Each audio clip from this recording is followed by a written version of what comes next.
estamos em 2024 e ainda temos instituições públicas a promover ativamente o consumo de carne vermelha, nomeadamente carne de porco, que está reconhecida pela Organização Mundial de Saúde como produtos cancerígenos. Portanto, isto para mim não me faz alguma confusão.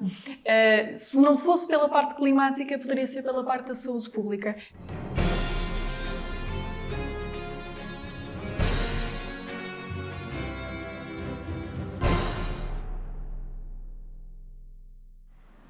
Olá, bem-vindos e bem-vindas ao próximo episódio do Verde Sem Fronteiras. Neste nosso podcast vamos receber a Mariana, fundadora e presidente da Associação Último Recurso, uma associação dedicada à proteção do ambiente.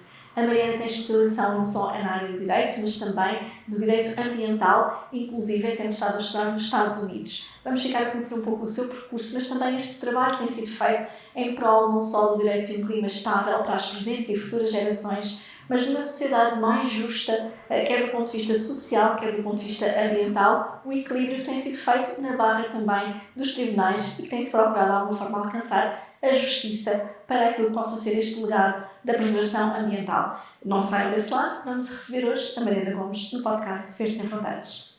Olá Mariana, bem-vinda ao nosso podcast Verde Sem Fronteiras. Tens feito um percurso incrível naquela que é a litigância em torno do direito ambiental na barra dos tribunais. Isso tem-te permitido ter uma experiência, mas também uma visão daquilo que são as diferentes instâncias do nosso país. Mas antes de nos falarmos da tua experiência enquanto fundadora e presidente da Último Recurso, queríamos conhecer-te um pouco melhor. Fala-nos de ti, do teu percurso, das várias especializações que tens feito em matéria de direito ambiental e alterações climáticas, porque tens tido a oportunidade de estudar não só em Portugal, mas também fora do nosso país, e acredito que tenhas muitas experiências para partilhar. Sim, obrigada Inês e obrigada pelo convite.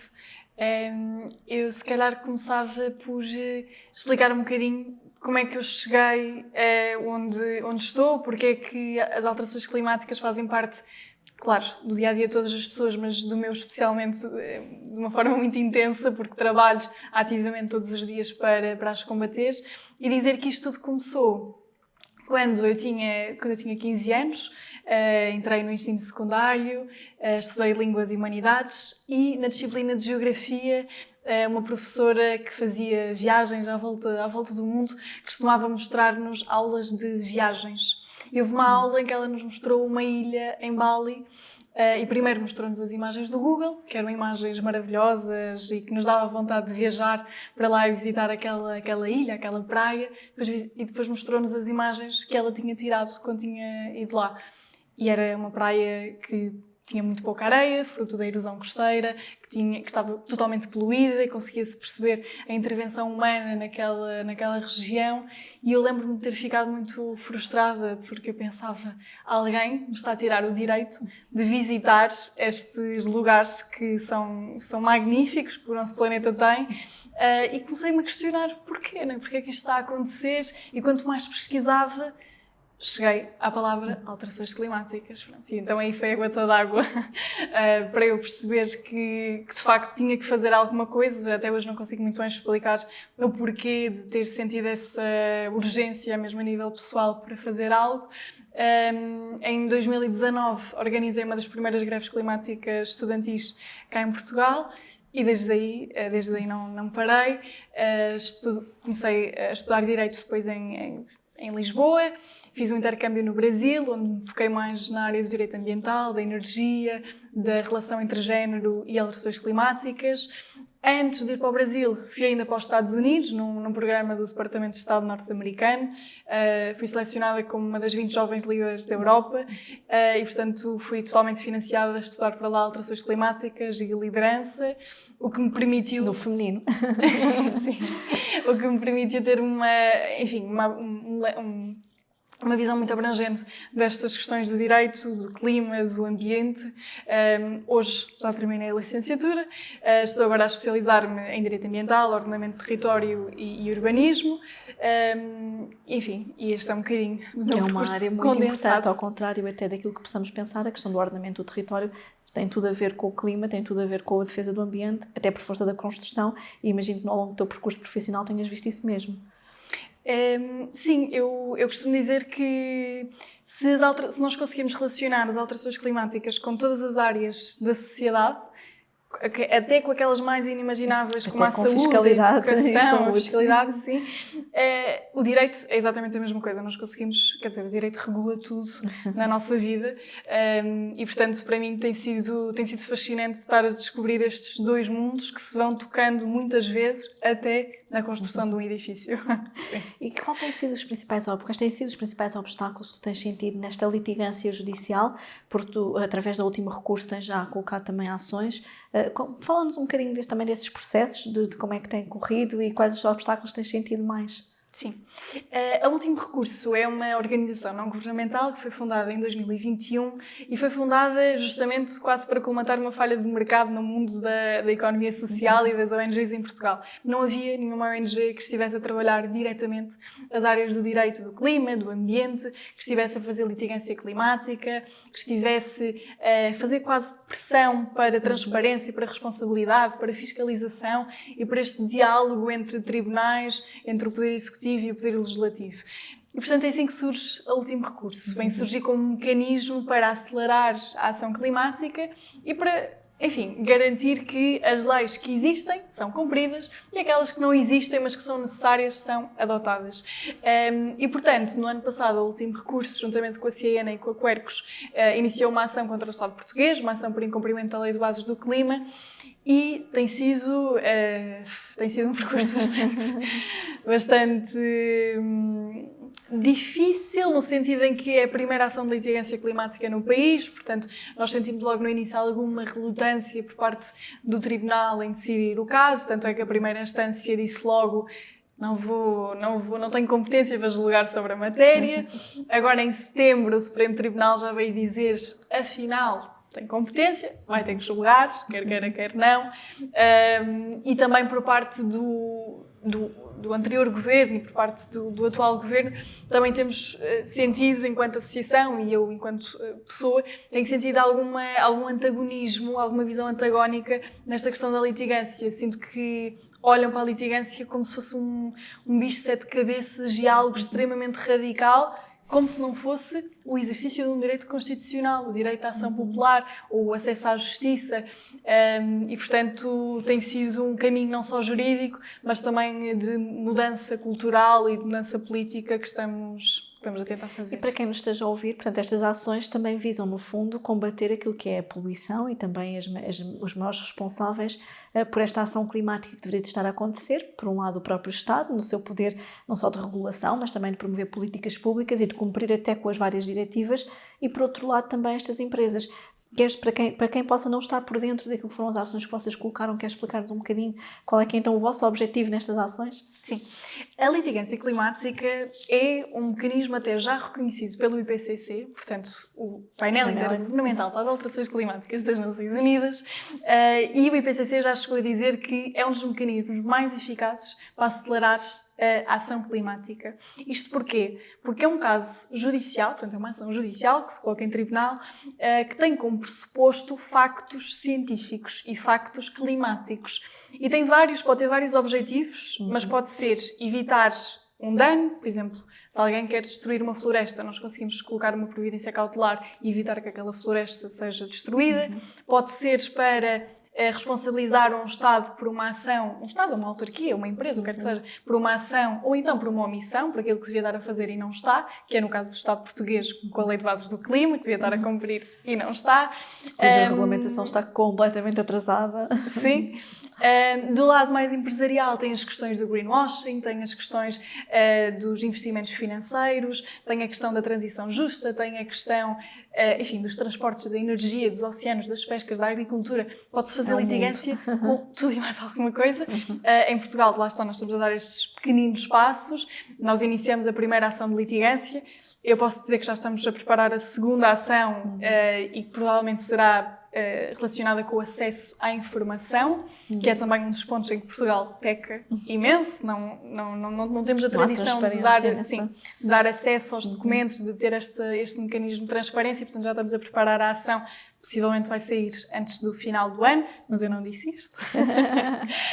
E pronto, Tanto é que quem nos acompanha fica a saber em primeira mão.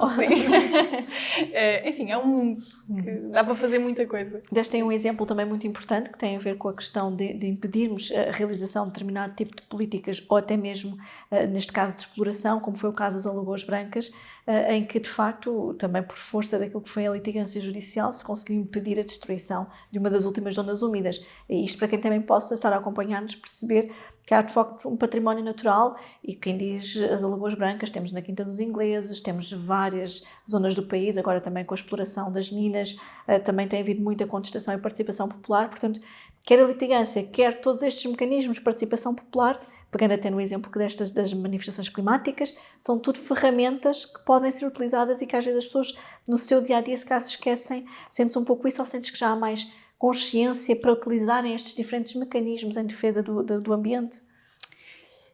Eu sinto que nós vivemos numa sociedade que necessita de respostas rápidas. Nós vivemos numa sociedade muito acelerada. E tanto as manifestações como a litigância não recebe respostas imediatas, não recebe respostas rápidas. E, portanto, nós temos que esperar, ser pela pacientes. morosidade da justiça também. Isso também é outro problema, a questão dos tribunais serem muito lentos. E, portanto, eu acho que como os efeitos são a longo prazo, ainda há pessoas que são um bocadinho céticas, não é? E dizem, mas para que é que eu vou a uma manifestação? Ou para que é que eu vou investir nesta ação de litigância se depois não vai acontecer nada?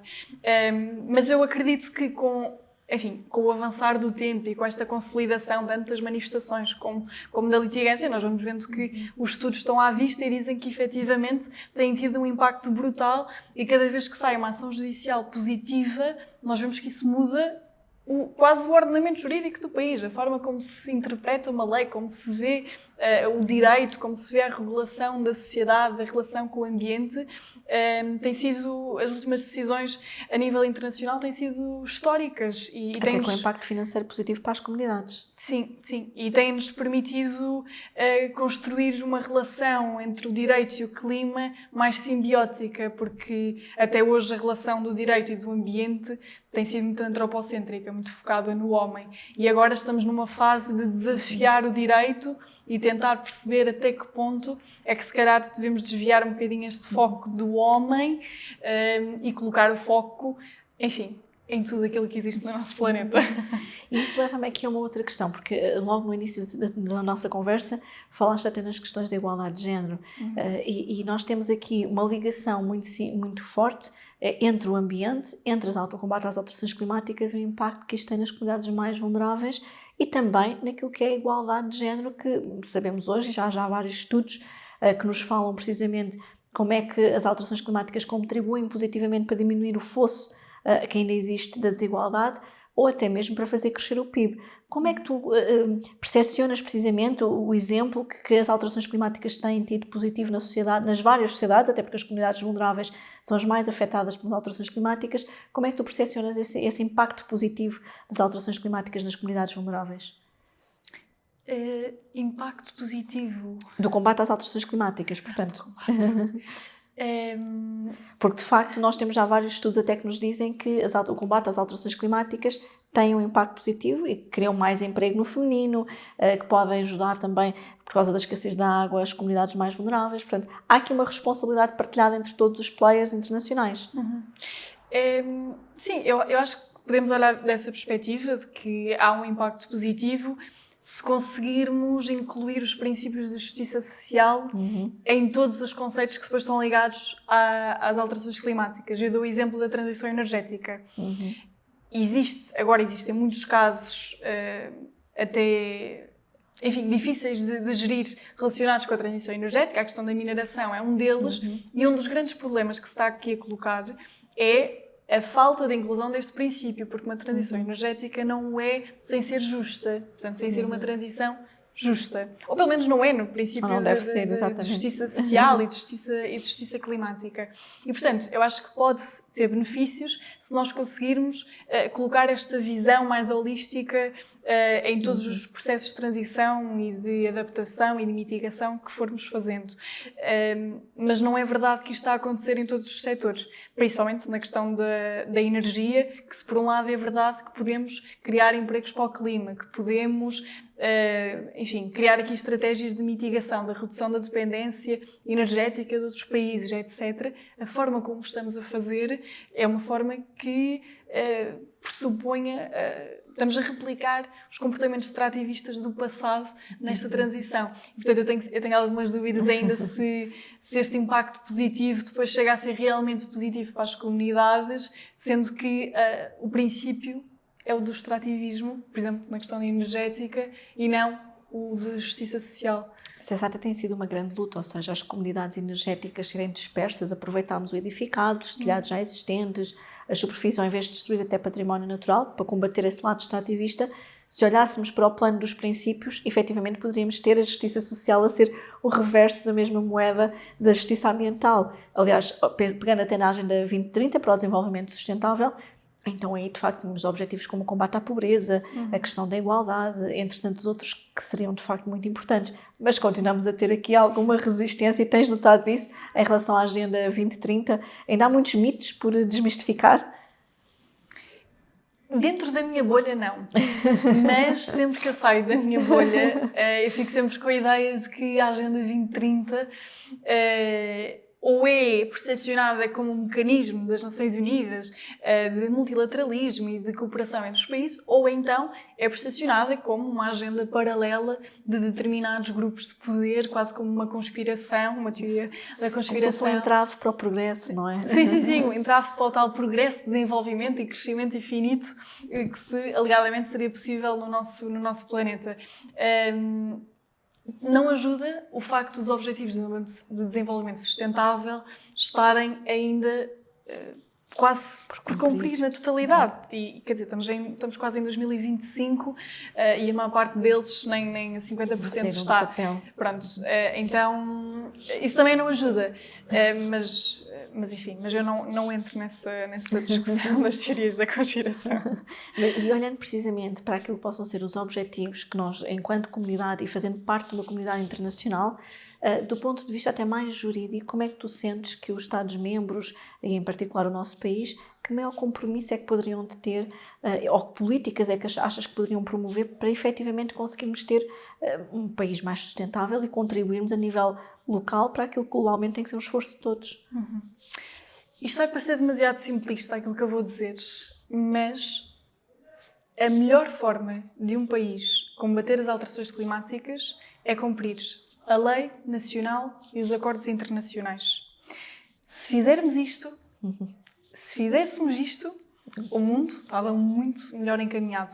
E eu creio que, agora não sendo tão simplista, um dos tópicos que se colocou na Cimeira do Futuro, em setembro deste ano, em Nova Iorque, foi o papel das Nações Unidas. Portanto, era importante nós assinarmos um pacto para o futuro, um pacto que revitalizasse as relações multilaterais entre os países, mas era ainda mais importante que os países respeitassem o papel das Nações Unidas, porque é um papel que tem sido colocado em causa por diversos países e as crescentes guerras também não têm ajudado, mas nós conseguimos perceber um desrespeito constante pelas resoluções e pelas convenções das Nações Unidas. E este respeito não é feito só pelos Estados que nós denominamos de autoritários, é feito também por Portugal, é feito também pela Europa. E, portanto, creio que esse seria um primeiro passo para nós. Portugal tem até um longo histórico de incumprimento das diretivas sanitárias. Sim, e já com várias sanções, e vamos infelizmente continuar com várias sanções até já aplicadas e com processos abertos, portanto temos aí infelizmente um longo histórico, não é? Sim, e este desrespeito não contribui para aquilo que o objetivo de fortalecimento do direito internacional público. Não é? Portanto, o direito que regula as relações, nomeadamente entre os Estados e entre os Estados e organismos internacionais. E, portanto, se nós queremos preservar o Estado de Direito, preservar a ordem internacional e não caminhar para uma desordem, então temos que reconhecer o papel dos acordos internacionais, das Nações Unidas, de todas as instituições multilaterais, enfim. E saindo um pouco só da perspectiva do direito que já existe, porque efetivamente se tivéssemos avaliações de impacto ambiental que pudessem avaliar os efeitos cumulativos, se tivéssemos aqui uma aplicação mais eficiente da própria legislação, ou se a lei do clima não tivesse o atraso que tem, efetivamente na sua regulamentação e na criação também do Conselho de Ação Climática, de facto teríamos aqui já mais avanços para termos um país mais progressista e mais resiliente. Mas do ponto de vista das políticas públicas, sentes que ainda existe uma grande diferença na forma como olhamos para alguns dos problemas da crise climática? Por exemplo, fala-se muito na questão da emissão, e deste o exemplo da transição energética, fala-se muito nos mercados de carbono, na transição energética, mas fala-se pouco noutras áreas. A pecuária, por exemplo, a pecuária intensiva, o próprio papel que os oceanos têm de ter no combate às alterações climáticas. Sentes que ainda há aqui matérias que estão esquecidas, como se fosse um pouco um parente pobre, quer do direito, quer das políticas públicas? Sim, e o que eu vou dizer pode ser um pouco polémico. No campo energético, nós já desde 1997, desde o protocolo de Kyoto, que encontramos uma forma de monetizar o CO2, que é algo que para mim, em termos éticos, quase... enfim, não concordo com... O princípio do poluidor-pagador. Não concordo com esta abordagem de comercialização, enfim, do dióxido de carbono, porque é algo para mim é impensável comercializarmos um gás, mas de qualquer das formas isto acontece, temos agora todos os mercados voluntários e obrigatórios de carbono, e portanto há um potencial de comércio e de mercado ainda no campo energético. Já no campo da pecuária não é bem assim. Ou no campo dos oceanos, ou no campo das florestas. Portanto, nós ainda não encontramos, ainda não conseguimos ser criativos o suficiente para encontrar formas que nos pudessem monetizar, nesta lógica capitalista, monetizar, enfim, a transição nestas áreas. E, portanto, quer dizer, mas mesmo com a energia é difícil, porque sabemos que existem lobbies da indústria petrolífera que também não querem ser estruturados e que não querem deixar de ter aquele poder, que é um poder político no final do dia, e com a indústria agropecuária, que aliás eu tenho falado bastante nisso, porque não toca só na matéria climática, toca também numa matéria muito sensível, que é da saúde pública. E do bem-estar animal também. Sim. Tem sido difícil para mim perceber porque é que estamos em 2024 e ainda temos instituições públicas a promover ativamente o consumo de carne vermelha, nomeadamente carne de porco, que está reconhecida pela Organização Mundial de Saúde como produtos cancerígenos. Portanto, isto para mim não me faz alguma confusão. Se não fosse pela parte climática, poderia ser pela parte da saúde pública. Mas a verdade é que eu não sinto que tenhamos governantes que estejam a governar para o longo prazo e que estejam a governar numa ótica de ciência e numa ótica de factos. Estamos a governar para votos, estamos a governar para o curto prazo. E, portanto, não é interessante, de um ponto de vista político, de repente, destituir todos estes grupos de lobby, que são poderosíssimos, enfim, e que nos mantêm no estado caótico, que nos mantêm. E com o status quo que tem estado inabalável, não é? Quando olhamos até para alguns distritos do país, como é o caso de Leiria, onde temos mais de 200 explorações pecuárias que estavam ilegais, muitas vezes aquilo que verificamos como solução por parte dos governos é então criem-se moratórias, fechem-se os olhos para a questão da legalidade, mesmo com populações a viverem em paredes meias, com os cheiros, com os efluentes que poluem e contaminam não só os lençóis freáticos, os rios, que dão maus cheiros, portanto, para além de toda a dimensão da saúde pública e do bem-estar animal, que é completamente descurado. Mesmo, por exemplo, com as populações intensivas da azeitona e com também aquilo que depois são os desperdícios daqui provocados, em que continuamos a ver, não é? Portanto, não só crimes ambientais a ocorrerem, como questões de saúde pública gravíssimas e com impacto na saúde humana e animal também bastante significativa. E aqui parece-nos que não se consciencializam que o clima mudou e as políticas também têm que mudar, os governantes também têm que mudar e perceber isso. O que é que tu identificarias, porque move-te, não é, essa vontade, não é, de justiça social, de justiça ambiental, mas o que é que tu identificarias como uma grande conquista, por exemplo, para ti, conseguires ver reconhecido na barra dos tribunais? Porque imagino que haja assim algo maior que te possa mover, efetivamente para conseguires uma conquista, porque de facto nem sempre percepcionamos que há aqui uma entidade que é este direito a um ambiente estável, a um clima estável, um pouco maior, não é? Que de facto seria uma grande conquista aqui para Portugal. Sim, eu creio que essa questão do direito estável talvez seja uma conquista pela via legislativa e não tanto pela via judicial. Mas pela via judicial, eu neste momento tenho só um objetivo com a ação que intentamos contra o Estado português, que é uma declaração de incumprimento do Estado. Porque é muito fácil dizer que uma manifestação de jovens ou que um conjunto de jovens não está a dizer a verdade. E que quando os jovens saem à rua e dizem o Estado é criminoso, ou o Estado não está a cumprir com as leis, ou o Estado não está a combater as alterações climáticas, é muito fácil dizer este conjunto de jovens não sabe o que é que está a dizer e, portanto, vamos continuar a fazer aquilo que estamos a fazer. É muito diferente ouvir isto por parte de um tribunal, por parte de um juiz, por uma pessoa que é totalmente imparcial, que tem um respeito e uma consideração pela lei e pelo direito gigantesco e que faz da sua vida fazer e respeitar a lei, dizer que um Estado não está a combater as alterações climáticas e que, não estando a combater as alterações climáticas, está a violar direitos humanos e, a nível nacional, direitos fundamentais previstos na nossa Constituição.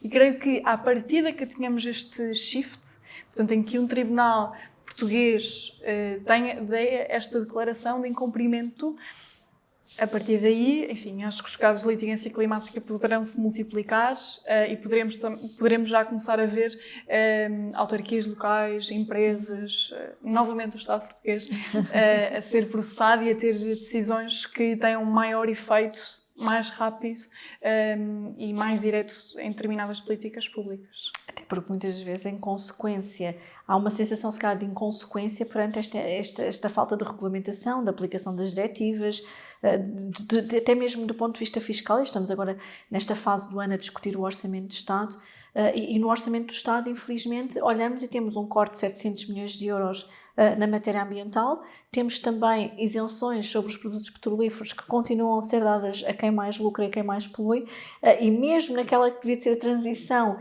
energética, aquilo que verificamos é: ok, aplicaram a taxa de carbono, mas foram penalizar as famílias e não as empresas que efetivamente poluem. Portanto, sentes que há aqui uma injustiça e um sentimento de impunidade que de alguma forma vem fazer permanecer, por um lado, o status quo dessas empresas, mas por outro lado também esta conduta por parte do Estado e das várias entidades, autarquias, empresas, entre outros parceiros? Sim. Eu sinto que uma das razões pela qual a litigância climática é vista de forma antagónica, nomeadamente pelos nossos governantes, é justamente pela razão de mostrar de uma forma transparente aquilo que está a acontecer no nosso país e de não deixar que esta impunidade continue. Porque até nós colocarmos a ação judicial em tribunal, eu sempre que dizia: olha, se vocês realmente não cumprirem, eu estou a isto. Tiveste alguma reação do governo quando colocaste a ação? Tive. Queres partilhar connosco, na altura o senhor primeiro-ministro António Costa disse que materialmente e formalmente até estavam a cumprir a lei e que, enfim, que a ação judicial não tinha cabimento e que a lei estava a ser cumprida, não se pronunciando sobre os prazos. Portanto, houve aqui uma tentativa, e que Portugal tem muito esta tradição de reação, portanto, não pensamos muito bem às vezes no que é que estamos a reagir, e em vez de parabenizar os jovens por este ato democrático, por este respeito pela Constituição, por esta garantia de fiscalização e transparência, não, veio dizer: olha, está lá escrito um prazo, o prazo não foi cumprido, mas eu vou na mesma dizer que a lei está a ser cumprida. Pronto. Mas enfim, acho que faz parte do jogo político. E só para concluir nesta parte da impunidade, eu acho que a nível geral parece que há uma linha que separa a lei que é para o cidadão e a lei que é para a administração pública. E isto, para mim, em termos de justiça, faz-me uma confusão tremenda, porque a lei é para todos, exatamente a mesma. E quem exerce poderes públicos tem uma responsabilidade ainda maior, porque é uma pessoa que foi enfim, se for o governo eleito pelo povo, se for, enfim, um órgão da administração pública não eleito, mas no exercício de poderes públicos, então tem uma responsabilidade. No caso, as CCDRs têm hoje uma responsabilidade muito acrescida também nestas matérias. E eu sinto que o incumprimento de uma lei neste momento é normalíssimo. Eu não consigo perceber porque é que olhamos para isto como se fosse uma casualidade, porque não é. Banalizou-se, não é? Sim. Ser Banalizamos isto e, portanto, o sentimento de impunidade é gigante. E pronto. Não sei muito bem como inverter esta lógica, mas creio que a litigância... Até porque aprendemos todos nos bancos da faculdade do Lex sed Lex, mas não é bem assim. E olhando agora aqui um pouco para o futuro, que mudanças é que tu gostarias de ver no nosso país, do ponto de vista quer desta mobilização que tem que existir, quer também dos comportamentos então da administração pública, do governo e já agora da sociedade também aqui um bocadinho em geral, porque também todos nós temos um papel a fazer aqui para garantirmos que o último recurso só intervém em último recurso mesmo. Sim, infelizmente já há muitos últimos recursos para intervir. Mas olhando para o futuro, eu tenho sempre algumas reticências em pensar sobre o futuro, na medida em que tenho 23 anos, portanto, em princípio estarei cá, em média, por mais 60, 70 anos, portanto tenho um longo futuro ainda para observar, mas é um futuro que não me deixa muito esperançosa, enfim, há dias. Mas se nós pensarmos que a primeira meta de redução de gases com efeito de estufa é em 2030 e que este governo termina o seu mandato em 2028, sabemos que este é o último governo que nós temos para combater as alterações climáticas. Antes de começarmos a entrar naquilo que a ciência chama de tipping points, os climate tipping points, os pontos de não retorno.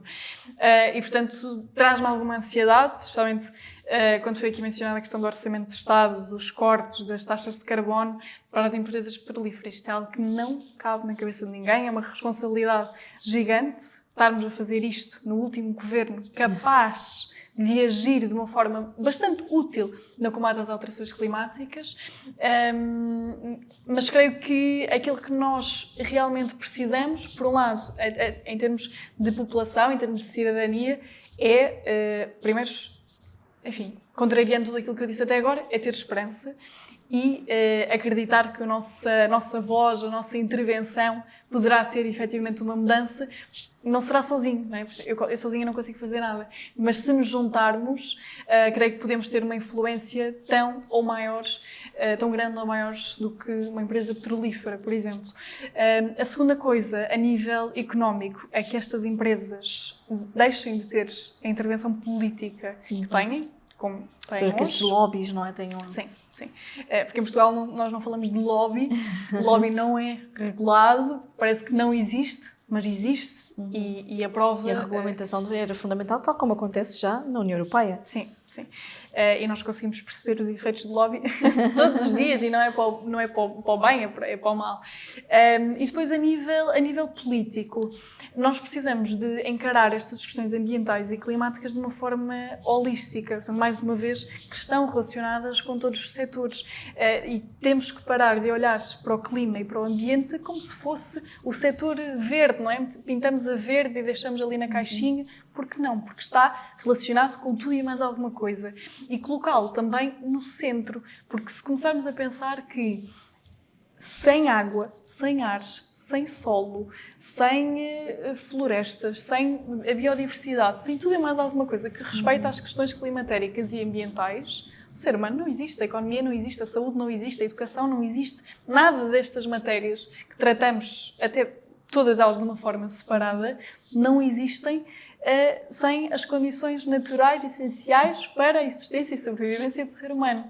Pronto, e creio que falta, não sei se é por falta de educação, de cultura, mas creio que ainda eu não vejo esta visão representada no nosso Parlamento, no nosso Governo, e creio que, enfim, espero que o futuro seja um bocadinho diferente e que encaremos isto não como uma urgência, porque é uma crise, portanto não fazer esta gestão de crise, mas olhar para isto como uma questão de sobrevivência, de existência, enfim, e de garantia de todos os direitos, que sem o direito ao ambiente também não existem os outros. Até porque tocaste numa questão muito importante, não existe de facto sem estas condições, a própria economia não terá condições de resistência e de facto numa altura em que estamos a pouco mais, não é, neste caso 5 anos, de chegarmos pelo menos ao cumprimento da Agenda 2030, mesmo o ponto de não retorno, e para sermos precisos, porque temos aqui o Climate Clock connosco e portanto temos de facto aqui a pouco menos de 5 anos também do ponto de não retorno. É fundamental nós olharmos e percebermos que é preciso que, na altura que discutimos o orçamento do Estado e que não temos, quer para o plano de restauro da natureza, mesmo os planos orçamentais que foram entregues na União Europeia e até mesmo do ponto de vista de médio prazo, não estão depois traduzidos naquilo que é uma verba específica dentro do orçamento. E a fiscalidade verde aqui pode ser um instrumento absolutamente importantíssimo até para ajudar as empresas na transição, porque tínhamos era que mudar aqui o chip, acabar com as isenções sobre os produtos petrolíferos para quem mais lucra e mais polui. Sim. E ajudar as empresas a garantirem esta transição ecológica. Faria sentido esta mudança de mentalidade e de política, portanto, reverter os apoios para que as pessoas possam ser ajudadas também, incentivadas às boas práticas. Sim.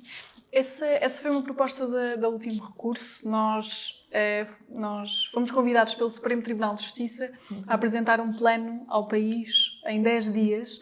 Portanto, um plano com as medidas necessárias e suficientes para reduzir em 55% as metas, os gases de efeito de estufa até 2030. Portanto, em 10 dias apresentamos 50 medidas muito concretas para o país e logo uma das primeiras medidas é a eliminação dos benefícios fiscais, das taxas dos apoios diretos e indiretos às empresas que mais poluem e lucram, neste caso, ainda por cima. No caso das empresas petrolíferas, porque se pensarmos bem, e eu até já cheguei a esta conclusão, se pensarmos bem, hoje em dia, em Portugal, compensa produzir combustíveis fósseis.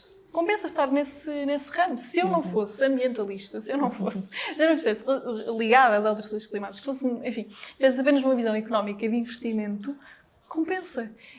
Acabamos de ver uma notícia dos lucros da Galp, 890 milhões de euros, quando tem isenção da taxa de carbono, benefícios fiscais, isenção de todo o tipo de taxas, porque seja pela dependência energética, seja pela guerra na Ucrânia, seja porque se não eliminarmos, se voltarmos a implementar as taxas, o preço da energia vai subir. É uma falácia. Porque não podemos continuar a dizer que, retirando os apoios do Estado à Galp, nomeadamente, que o preço da energia vai subir. Não, os lucros da Galp que diminuem. Porque, ou seja, isto para mim não faz sentido, até porque poderíamos estar a adquirir nesta lógica da fiscalidade verde, investimento, portanto, podíamos estar a adquirir aqui dinheiro público para depois investirmos na verdadeira transição energética justa e não o estamos a fazer porque estamos a contribuir para o lucro de determinados acionistas de uma empresa que destrói o nosso país. E até aqui com uma questão que é, não só cresceu 7% as isenções, apesar do governo corta de um lado, mas dá do outro estas isenções, e cresceu 7% em face ao ano passado, ao orçamento de 2024, mas também estamos a falar de mais de 300 milhões de euros que são dados a nível de isenção, e nós fizemos as contas, por acaso, fomos fazer as contas de quantos espaços gratuitos isto equivaleria, e dava para pagar os espaços gratuitos a todos os utentes do nosso país e ainda sobrava dinheiro. E, portanto, não podemos dizer que, de facto, a transição climática não é uma verdadeira justiça social. Temos é que dar estes apoios a quem efetivamente precisa, quer ajudar financeiramente as famílias por um lado, mas também a descarbonização, por exemplo, da mobilidade, que seria uma medida também que ajudaria ao país.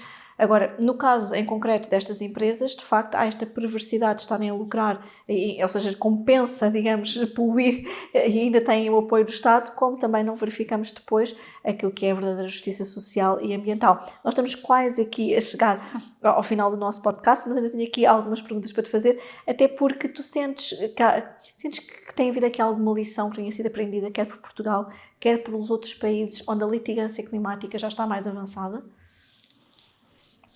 Portugal, sim. Eu vou dizer porquê. No dia seguinte a nós termos apresentado o plano, as tais 50 medidas, o Governo apresentou um plano verde para o país. que eu discordo, já agora com aquele plano verde, mas pelo menos apresentou. Nas 2 semanas subsequentes, o Presidente da Assembleia da República instigou também o Parlamento a cumprir com a Lei de Bases do Clima. E, portanto, eu sinto que... Aliás, e aprovaram a nossa resolução para que ela fosse dada de cumprimento. Portanto, eu sinto que, em termos, pelo menos em termos políticos, nós já conseguimos perceber quais é que são os resultados da litigância climática. Em termos de aprendizagem, não diria que tínhamos assim uma aprendizagem gigante, enfim, porque ainda não tivemos uma decisão, mas, enfim, se tudo correr bem, se o último recurso continuar a crescer como está a crescer, conseguiremos colocar muitas mais ações e creio que aí terá um efeito quase igual aos tipping points das alterações climáticas. A nível internacional, depende. Por exemplo, se vamos olhar para o caso da Suíça e das Avós pelo Clima, que foi um caso absolutamente inspirador, não é? Muito famoso e inspirador, a Suíça esteve durante muito tempo a dizer que a decisão do Tribunal Europeu dos Direitos Humanos não era vinculativa para o Estado da Suíça. E isto, porquê? Porque não queriam implementar a decisão do Tribunal. Pronto, isto colocou-os numa posição muito difícil das suas relações com a União Europeia, com o próprio Tribunal. Quer dizer, é uma questão também de respeito pela jurisdição daquele Tribunal que a tem. E, portanto, dizer que, enfim, não... Como é que eu ia dizer isto? Não sinto que os países em si, portanto, enquanto ente abstrato, estejam a aprender alguma coisa com a questão de litigância, sinto é que já começam, por um lado, a preparar-se para os riscos de litigância, quer seja países, quer seja empresas, as próprias empresas já começam a criar escritórios de litigância para colmatar os riscos da litigância. Era mais fácil combater as alterações climáticas. Sim, exato. E adaptarem as suas práticas. E também sinto que com o crescimento da litigância, porque litigância não é só colocar uma ação judicial, é comunicar, é fazer advocacy, é fazer pressão pública, é mobilizar todo um conjunto de cidadãos para uma ação judicial, para uma causa. Eu sinto que isto a nível internacional tem uma reputação brutal, quer dizer, um país ser processado e isto ser comunicado além fronteiras, tem um papel muito grande e quase que, mesmo sem uma decisão judicial, já estamos a dar quase um atestado de incompetência à parte que é processada, né? Porque se está a ser processada é por alguma razão. Até pode acabar por o tribunal não dar razão total ou dar uma razão até às vezes parcial, mas a verdade é que se uma parte está em tribunal, e por isso é que a maior parte das pessoas não gosta de litigância, se uma parte está em tribunal é porque alguma coisa está mal. E portanto eu acho que já se começa a reconhecer... Enfim, as mudanças no sistema jurídico vão ser lentas, como tudo na área do direito, mas creio que em termos políticos e em termos internacionais, sim, tem Aliás, até no contexto internacional, temos neste momento a Ucrânia a pedir precisamente até a condenação do crime de ecocídio por parte da Rússia, tendo em conta o dano ambiental que está a ser feito nas barragens. Tivemos aqui, precisamente, a Irina Sheva falar-nos um pouco também sobre isso, e uma das coisas que está a ser pedido, que é algo que nós também já temos defendido, que seja reconhecido em Portugal, o crime de ecocídio, porque não nos podemos esquecer que há, de facto, ações, há atos que têm um impacto completamente irreversível, e no caso da Ucrânia, com danos de uma dimensão absolutamente maior, sim, não é? Quer na biodiversidade, quer na poluição, quer naquilo que são, por exemplo, as minas, que é uma dimensão que não é muito falada, e isso também é um outro reverso das guerras que agora estamos a atravessar e que nem sempre é muito falada esta dimensão. E, portanto, também aqui entra a litigância, já num outro patamar, mas que lá está,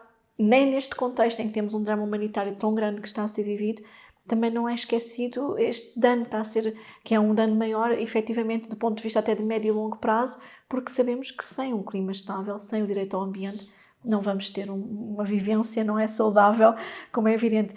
Para terminar, antes de irmos aqui ao nosso quiz, porque não sais daqui sem irmos aqui à prova do nosso quiz, que mensagem é que tu gostavas de deixar aqui para quem nos está a acompanhar sobre a importância de usarmos aqui o direito como uma arma para proteger o planeta?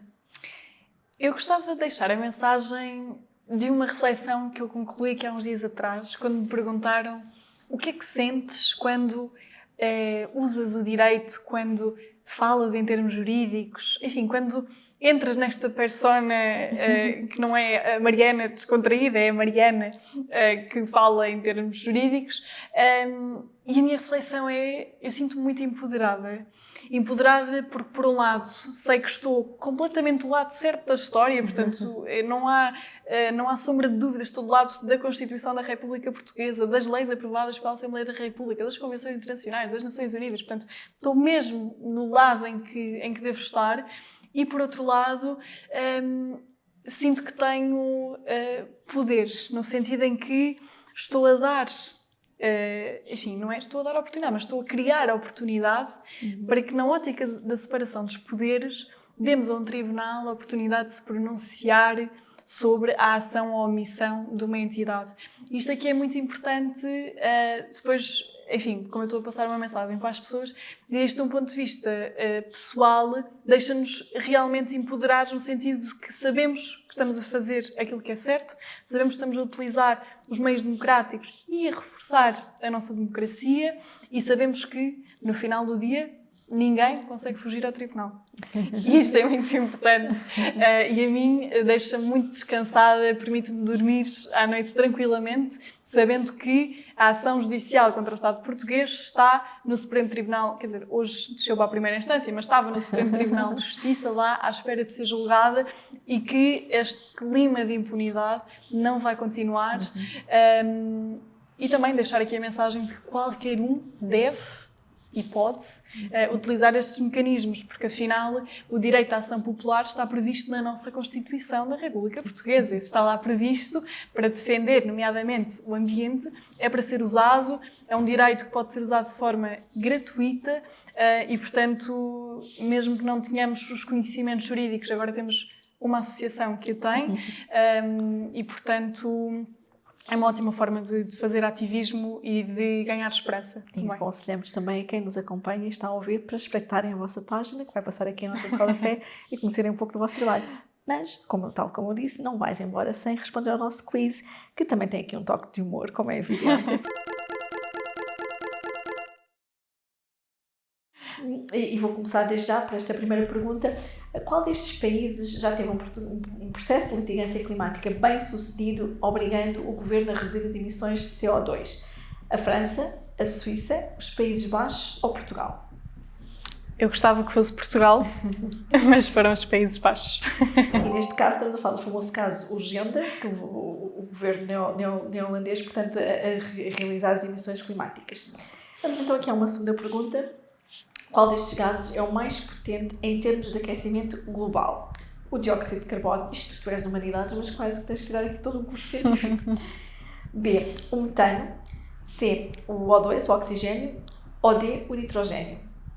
Há quem diga, teorias da conspiração, que é o vapor de água, mas é o metano. Ou seja, o metano é cerca de 25 vezes mais potente que o CO2 no aquecimento. E, portanto, eu acho que essas pessoas, se calhar, estão a seguir os conselhos do Ministro da Agricultura e não, propriamente, a beber água que faz bem à saúde, já agora. Sim. 3. Na Europa, qual o país que lidera em ações de litigância climática para a proteção ambiental? A Alemanha. B. A França. C. Portugal ou Reino Unido? Pois, mais uma vez, gostava que fosse Portugal, mas é a Alemanha. Aliás, na Alemanha tem vários casos de sucesso. Neste caso, os tribunais alemães têm sido também muito proativos, mas isso é até o último recurso começar aqui a bombar, não é? Em Portugal com as suas ações. E é um bom sinal, porque os tribunais, aliás, o ordenamento jurídico português é muito inspirado no ordenamento alemão, portanto, estamos no bom caminho. Mariana, foi um gosto ter-te aqui no Verde Sem Fronteiras. Muito obrigada não só pelo teu exemplo absolutamente inspirador. Esperamos que tenhas o maior sucesso, não apenas quando o último recurso chega às barras do tribunal, mas acima de tudo no trabalho que tens feito nas redes, na sensibilização, na mobilização da sociedade. Tem sido um trabalho muito importante e acho que podes dormir mais do que descansada, porque estás a deixar aqui de facto um empoderamento muito significativo para as gerações futuras e também para as presentes, porque nós também temos que ir aprendendo com aquilo que é a vossa reivindicação, não só enquanto mais jovens, mas também, acima de tudo, nesta advocacy e sendo eu também da área do direito, é com muito orgulho que te vais a trilhar o teu caminho. Obrigada por ter estado connosco. Obrigada.